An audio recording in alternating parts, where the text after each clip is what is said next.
আজকে সকালে ঘুম থেকে উঠেই স্বর্ণর খিদে পেয়ে গেছিল খুব জোর। আর কালকে রাতে গোলা রুটি করে রেখেছিলাম, ওই গোলা রুটিগুলো স্বর্ণকে গরম করে দিচ্ছি। যেহেতু আজকে শনিবার আমাদের নিরামিষ, যার কারণে সকাল সকাল কিচ্ছু করে দেওয়া হচ্ছে না। শনিবার দিন আমাদের গ্যাস, ঘর দোয়ার সবকিছু ধোয়া হয়, একদম ধুয়ে মুছে তারপর রান্না করা হয়। আর কালকে রাতে যে রুটিগুলো বানিয়েছিলাম ওই রুটিগুলো হটপটে ভরে রেখেছিলাম, ওই রুটিগুলোই আজকে স্বর্ণকে গরম করে দিলাম একটু। ও বলছিল পরোটা খাবে, যার কারণে ম্যাগি বা চাউমিন কিছু করে দিইনি, যার কারণে আমি রুটি করে দিয়েছি, মানে রুটিটা গরম করে দিলাম। তারপর ওকে রুটি খেতে দিয়ে আমি চলে এসেছি কলের পাড়ে। দেখতে পাচ্ছ কলের পাড়ে আজকে এত বাসন, যেহেতু শনিবার আমাদের বাসনটা একটু বেশি হয়, মানে বুঝতে পারছো ঘরের পিড়ি থেকে শুরু করে সবকিছু আজকে আমাদের ধুতে হয়। শনিবার না আমাদের নিরামিষ, মানে সবকিছু, মানে একটা দুটো বাসন না, পুরো মানে ঘরটাই তুলে এনেছি, এরকম বাসন আছে। এতগুলো বাসন মেজে ধুয়ে শেষ করতে কিন্তু প্রায় আমার আধ ঘন্টা লেগে গিয়েছিল। দেখতেই পাচ্ছ এখানে কতগুলো বাসন মেজে রেখেছি। আর বাসন কিন্তু এখানেই শেষ না, বাসন কিন্তু মা কিছুটা ঘরেও ঢুকিয়েছে, আমি মেজেছি, মা ধুয়ে দিয়ে ঘরে নিয়ে গেছে। আর স্বর্ণ বলছিল এইদিকে মার সঙ্গে একটু ঘুরবে, যার কারণে মা একটু বসেছিল, রান্না বসাবে বলে মা বেরিয়েছিল, কিন্তু রান্না আর করতে পারিনি স্বর্ণর জন্য। শনিবার আজকে আমার একটু কাজের চাপ বেশি, যার কারণে আমি বিছানাটাও গোছাতে পারিনি। সকালে ঘুম থেকে উঠে কিন্তু বাইরে চলে গিয়েছিলাম, বাইরের সব কাজ করেছিলাম, আশিপাশি সব কাজ সেরে আমি চলে এসেছিলাম বিছানা গোছানোর জন্য। আর এখন যেহেতু শীতকাল পড়ে গেছে, আর শীতকালে বিছানা এমনি থেকে গোছাতে টাইম লাগে বেশি, কেননা কম্বল, ব্ল্যাঙ্কেট অনেক কিছুই থাকে। তারপর আমি বেড কাভারের উপরে এই নীল বেড কাভারটা পেরে নিচ্ছি, কেননা স্বর্ণ এখন শীতকাল পড়ে গেছে, নতুন ঘরে খেলে না, এই ঘরেই খেলে, প্রচুর লাফালাফি করে, যার কারণে প্রচন্ড নোংরা হয়ে যায়। এর জন্য দিনের বেলা আমি বেড কাভারটা পেরে রাখি, আর রাতের বেলায় তুলে আমি ঘুমিয়ে পড়ি। ও সারাদিন খেলার পর বিছানাটা অনেক বালি বালি হয়ে যায়, যার কারণে আমি এই বুদ্ধিটা করে নিয়েছি। তারপর বিছানা গুছিয়ে আমি চলে এসেছিলাম রান্না করে, রান্না করব বলে। আর আমাদের গ্যাস সিলিন্ডারটা না খুবই খারাপ, গ্যাস সিলিন্ডার থেকে গ্যাস, প্রচন্ড গ্যাস বেরোয়, যার কারণে বোতল দেখো, পাথর, অনেক কিছুই দিয়েছি, কিন্তু শেষমেশ কাজ আর হয়নি। এদিকে আবার সকাল সকাল মাসি স্বর্ণের জন্য নিয়ে এসছে কলা। স্বর্ণই কলাগুলোকে বলে মধু।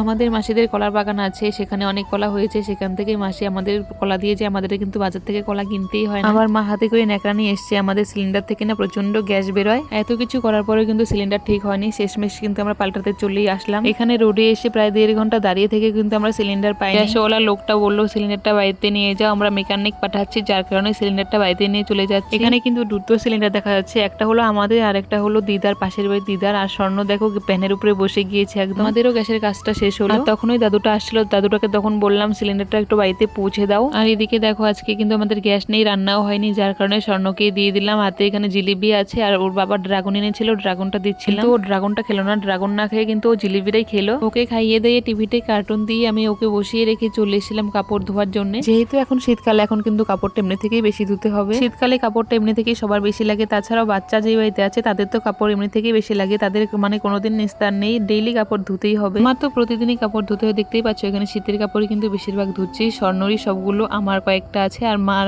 একটা শাড়ি আছে। আর স্বর্ণকে তো একটা সোয়েটার একদিনের বেশি 2 দিন পরানোই জানা। স্বর্ণ কিন্তু অতিরিক্ত নোংরা, বালিতে সারাদিন খেলে, খুব দুষ্টুমি করে। আর আজকে যেহেতু রান্না হয়নি, না খেয়ে আছি, কাপড়টা ধুতে একটু কষ্টও হচ্ছিল, ভালোও লাগছিল না, কিন্তু কি করবো বলো, বাচ্চার মা তো, আমি কাপড় আমাকে ডেলি ধুতেই হবে। গ্যাস নেই তো কি হয়েছে, উনুন তো আছে, কিন্তু উনুনে না আমি রান্না করতেই পারি না, ভালো লাগে না আমার একদম। আজকে প্রায় 13-14 বছর থেকে আমাদের বাড়িতে গ্যাস, যার কারণে আমার উনুনে রান্না করতে একদমই ভালো লাগে না। আমি তো মেয়েবেলায় রান্না করতামই না, তবে যবে থেকে রান্না করা শিখেছি তবে থেকে কিন্তু আমাদের বাড়িতে গ্যাসই হয়েছে, গ্যাস দিয়ে আমি যা হালকা পাতলা রান্না করেছি মেয়েবেলায়। আর আমার শ্বশুর বাড়িতেও কিন্তু গ্যাস ছাড়া উনুন নেই, উনুনের রান্না হয় না। তারপর মাথায় একটা বুদ্ধি এলো, আজকে যেহেতু শনিবার না খেয়ে শনিদেবের একটা ব্রত করা যাক। অনেকদিন থেকেই ভাবছি শনিদেবের ব্রত করব, কিন্তু হয়ে উঠছিল না। আজকে শনিদেবী কিন্তু আমাদের গ্যাসের সমস্যা করেছে, উনি আমার হাত থেকে পুজোটা নিবে, যার কারণে সমস্যাটা করেছিল। যাই হোক, খুবই ভালো হয়েছে, যা করে ভগবান মঙ্গলের জন্যই করে। গ্যাসের সমস্যা না হলে তো আমি উপোসও করতাম না, খেয়ে নিতাম, আর আমার পুজো করাও হতো না। বেশি খেতে ভালোবাসি না, একদম কম খাই, কিন্তু আমার সকালবেলা খাবারটা লাগবেই, 10টার মধ্যে খাবার না হলে আমার একদমই ভালো লাগে না। আজকে গ্যাস নেই, রান্নাও করিনি, যার কারণে ভগবানের কৃপায় খুবই ভালো হয়েছে। আমরা না খেয়ে আছি, সাথে সাথে কিন্তু আমাদের স্বর্ণটাও না খেয়ে আছে, যার কারণে স্বর্ণকে একটু ডিম সেদ্ধ খাইয়ে দিচ্ছিলাম। ডিম সেদ্ধটা কিন্তু আমাদের বাড়ির না, সেন্টার থেকে এনেছিলাম। তারপর স্বর্ণকে স্নান টান করিয়ে আমিও স্নান করে এদিকে অনেকগুলো ফুল তুলে নিয়ে চলে এসেছি। আগে ঘরের গোবিন্দ মা লক্ষ্মীর পুজোগুলো আমি শেষ করে নিচ্ছি, তারপর শনি পূজা যেহেতু বাইরে করতে হয় বাইরে করব। আর লাল ফুল কিন্তু শনিদেবকে দেওয়া যায় না, শনিদেবের পছন্দ মতো ফুল, আমি যেটা জানি নীল রঙের নীলকণ্ঠ ফুল,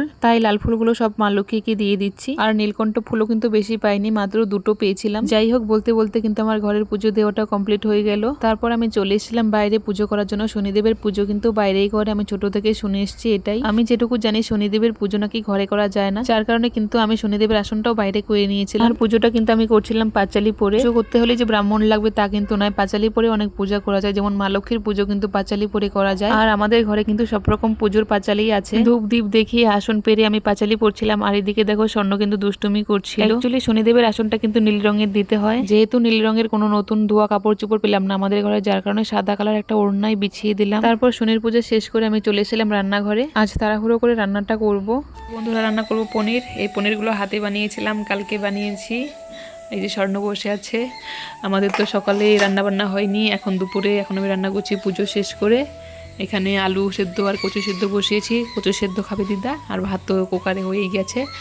আমাদের যেহেতু আজকে গ্যাসটা নষ্ট হয়েছিল, যার কারণে রান্না হয়নি। কোম্পানি থেকে লোক এসে গ্যাস আমাদের ঠিক করে দিয়ে গেল। এই দুপুরবেলা রান্না করছি, পনির রান্না করবো। আজকে আমাদের শনিবার, নিরামিষ পনির রান্না করছি। আমি তো এদিকে রান্না গুটিয়ে নিচ্ছি, আর এদিকে আমার মাও চলে এসেছে স্কুল থেকে। তোমরা অনেকেই জানো আমার মা কিন্তু স্কুলে রান্না করে, বাড়ির পাশে স্কুল, ওখানেই রান্না করে। অন্য কিন্তু আজকে মায়ের সঙ্গে স্কুলে চলে গিয়েছিল, পরে আমি ওকে এনে স্নান করিয়েছি। ও কিন্তু স্নান না করে স্কুলে চলে গিয়েছিল, যার কারণে এনেছে, না হলে আনতাম না আজকে। আজকে তো আমার কাজের চাপটাও বেশি গিয়েছিল, সারাটা দিনই একটুকুও বসতে পাইনি। আর যেহেতু মা এখন স্কুল থেকে চলে এসে, স্বর্ণ আমার সঙ্গে কোনো দুষ্টুমি করবে না, কোনো অত্যাচারই করবে না, যার কারণে আমি মশলা বাটার জন্য বসে গিয়েছি। শিলনোড়ায় মশলা করতে আমার একদমই ভালো লাগে না, তার মধ্যে আবার হাতটা কেটেছিল, অনেকটাই কষ্ট হচ্ছিল মশলা বাটতে। তারপর আমি মাকে বলছিলাম, কিন্তু পেছন করে মা মশলাটা তুমি করে দিলে ভালো হতো। মা বলছিল বারবার রেখে দে, আমি করে নেবো। মাকে বললাম থাক, আমি করেই ফেলেছি, এখন করে ফেলি, কালকেটা তুমি করে দিও। ছেড়ে মশলা করে করে অভ্যাস হয়ে গেছে, এখন শিলনোড়া একদমই বাড়তে ইচ্ছা করে। তবে শিলনোড়ায় করা মশলাই নাকি তরকারি খেতে অনেক ভালো লাগে। আমি কিন্তু এসব কিছুই বুঝি না, আমার কাছে দুটো একই রকম লাগে। দুটো মিক্সচার মেশিন ছিল, দুটোই কিন্তু স্বর্ণ নষ্ট করে ফেলেছে। 2-3 বার ঠিকও করেছি, আর স্বর্ণ কিন্তু আবার নষ্ট করে ফেলে, যার কারণে এখন আর ঠিক করবো না ভেবেছি। স্বর্ণ যতদিন বড় না হবে, আমরা কিন্তু শিলনোড়াই ভাবে মশলা করেই খাবো। একটু কষ্ট হবে ঠিকই, কিন্তু কষ্ট করলেও ভালো। আর মশলা করা হয়ে গেলে ঘরে এসে দেখি আমার মা কিন্তু সব রেডি করে ফেলেছে। আলুগুলো সিদ্ধ বসিয়েছিলাম, আলুগুলো ছুলে নিয়েছে। আমার মা কিন্তু আমার অনেক কাজেই হেল্প করে। স্কুল থেকে রান্না করে এসেও বাড়িতে কিন্তু আমাকে রান্নার কাজে হেল্প করছে। এদিকে তো মশলা আমি করিয়ে নিয়েছি, আর এদিকে কড়াই বসিয়ে দিয়েছি। পনিরটা এখন ভেজে নেব। পনির ভাজতে ভাজতে তো স্বর্ণর খাওয়া শুরু হয়েছে, যার কারণে একটু দেরি করেই করছিলাম। আর এদিকে মা কচু সেদ্ধ মাখছে, কেননা দিদা পনির খেতে ভালোবাসে। দিদার আবার কচু সেদ্ধ হলে খুব ভালো হয়, যার কারণে দিদার জন্য কচু সেদ্ধ করে নিচ্ছে। আর এদিকে দেখো স্বর্ণ বসে বসে কিন্তু পনির খাওয়া শুরুও করে দিয়েছে, যে কারণে আমি পনিরটা দেরি করে ভাজছিলাম। দেখো স্বর্ণ কিন্তু আমার কথাই শুনলো না, এখানে 2-3টে পনির বাটিতে নিয়ে বসে বসে দেখো খাচ্ছে কিভাবে। আজকে পনির রান্নাটা শুধু ওর জন্যই, কিন্তু ও পনির খেতে খুবই ভালোবাসে, যার কারণে পনিরটা রান্না করে নিলাম। আমাদের কিন্তু ডেইলি 1 কেজি করে দুধ আনা হয়, যেহেতু এখন স্বর্ণর পাপা নেই, যার কারণে অনেকগুলো দুধ জমে গিয়েছিল। স্বর্ণ আর দিদা তো এতগুলো দুধ খেতে পারে না,